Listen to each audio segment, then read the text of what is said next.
Olá, saudações a todos. Vamos conversar sobre desvirtuamento da abstinência. Então, olha só que interessante. Vou primeiro mostrar didaticamente, né, onde ela está localizada, esse tema. Existem fenômenos abstêmios atípicos, que são formas de abstinência, que não são as mais usuais, mas existem em grande quantidade, tá? São aqueles casos do abstêmio do modelo Superman, o One Step, o Vundamita, os abstêmios por trauma e vários outros. Eles são fenômenos abstêmios atípicos. É abstinência, mas de uma forma atípica, né? Bom, existem os desvios abstêmios. O desvio de primeiro escalão é o processo de recaída, mas os desvios de segundo, terceiro e quarto escalão são pessoas que estão em abstinência, mas de uma forma desviante. Todo o abstêmio ainda que ele deveria, pelo menos em tese, percorrer aquele caminho hipotético ideal, mas volta e meia eles estão num dos desvios de segundo, terceiro, quarto escalão. Quando eles saem daquele caminho hipotético ideal e vão para um dos desvios, a gente chama aquilo de nexo de displicência. Então veja só, nós temos fenômenos abstêmios atípicos, desvios abstêmios, nexo de displicência, mas isso tudo ainda é abstinência. Tá? Quando a gente está estudando todos esses temas, nós estamos estudando abstinência. O desvirtuamento da abstinência é o uso da abstinência de uma forma inadequada. É o uso da abstinência para saciar determinados desejos, vontades. Não é o uso da abstinência visando aqueles objetivos diretos ou indiretos, né, da sobriedade, da evolução consciencial, da assistência. Não é usar a abstinência como uma base, um pano de fundo, um fundamento para poder seguir a sua vida, né? Então, quem desenvolveu dicção pode utilizar, deve utilizar a abstinência como um fundo para poder desenvolver sua vida, seus atos da vida.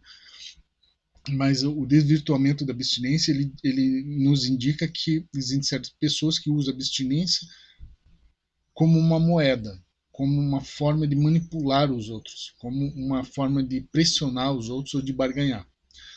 Então, eu vou citar alguns exemplos para deixar isso bem claro, quando que nós estamos diante de um desvirtuamento da abstinência.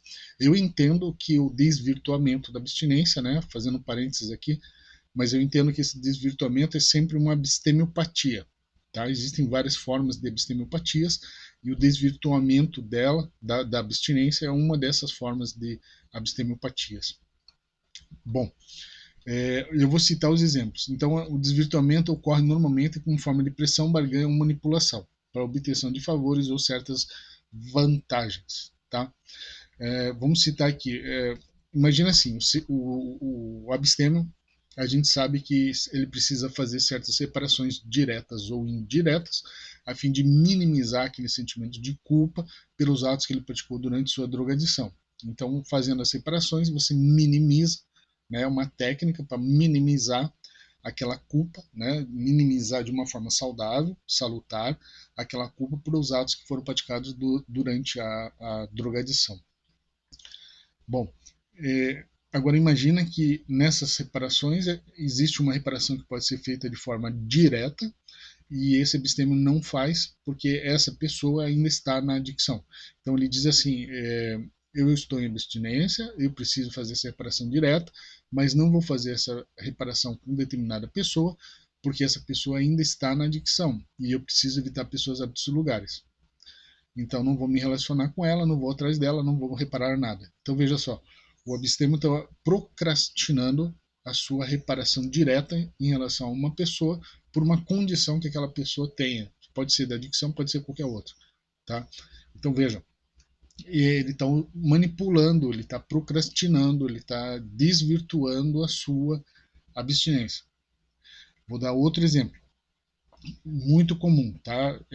O abstêmio diz assim, eu preciso disso, né? De um carro novo, de um celular, de um emprego, de um objeto, de um curso, científico de alguma coisa, ele diz para o familiar, eu preciso disso porque antes o que eu tinha eu usava durante a dicção. Então eu usava o telefone para telefonar para as pessoas da ativa, ou usava o carro para utilizar, para fazer o consumo de drogas, ou o curso que eu frequentava era com a intenção de usar drogas, então agora eu vou fazer um novo curso, eu vou ter um novo carro, vou ter... Então ele usa isso para manipular, esse discurso para manipular a família, para obter essas coisas novas, né? Quando de fato não deveria ser assim. Outra situação nós temos aqui é quando o abstêmio pode dizer assim: eu preciso sair com o carro porque existem pessoas da época da ativa na vizinhança e não quero encontrar com elas. Esse caso eu vi várias vezes. Então a pessoa está no início do processo dela de abstinência e aí ela vai sair de casa, ela pede o carro para os familiares e aí porque ela quer desviar de determinada região onde havia consumo de drogas e ela frequentava. Então ela pega o carro para desviar, quando na verdade ela acaba recaindo ou utilizando o carro para outras finalidades que não tem nada a ver com a manutenção da abstinência. Então veja, ela mais uma vez ela usa uma barganha, uma forma de manipulação, ela usa a abstinência como uma barganha, forma de manipulação. Então veja, nesses três exemplos, nós temos os exemplos que foram utilizados para evitar reparação, manipular familiares ou obter vantagens indevidas, né? Então, nós chamamos isso de desvirtuamento da abstinência.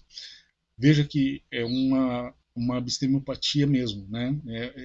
Normalmente ele ocorre nas fases iniciais da abstinência.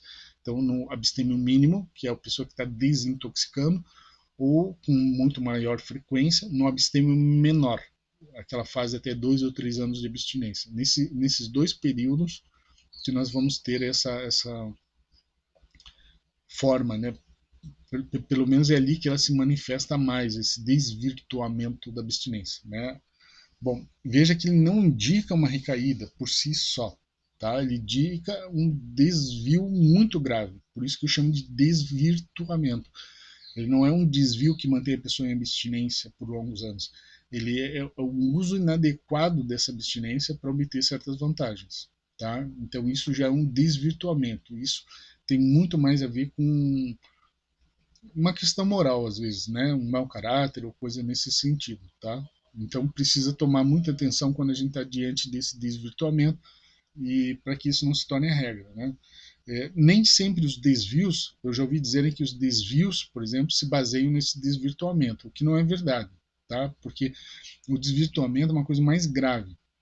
Enquanto o desvio, por exemplo, a pessoa podia ter sido alcoolista e hoje ela trabalha numa distribuidora de bebidas, ela não está usando a abstinência dela para fazer barganha, manipular, nem para nada disso. Então veja que o desvio, ela está no desvio grave, no desvio de quarto escalão, mas mesmo assim ela não tem nenhum desvirtuamento, tá? Então o desvirtuamento é outra coisa, é uma coisa mais grave, é uma abstemiopatia mais complexa, por isso que ela ocorre normalmente nas fases iniciais da abstinência, mas pode se manifestar em determinadas situações, em determinados eventos, episódios mais em períodos de abstinência mais avançados, né? Bom, esse desvirtuamento da abstinência, eu aponto que existem os casos da abstinência seccionada ou inadequada, abstinência caducada, abstinência diabólica, abstinência leviana e abstinência dissimulada. Existe um vídeo para cada um desses casos, tá?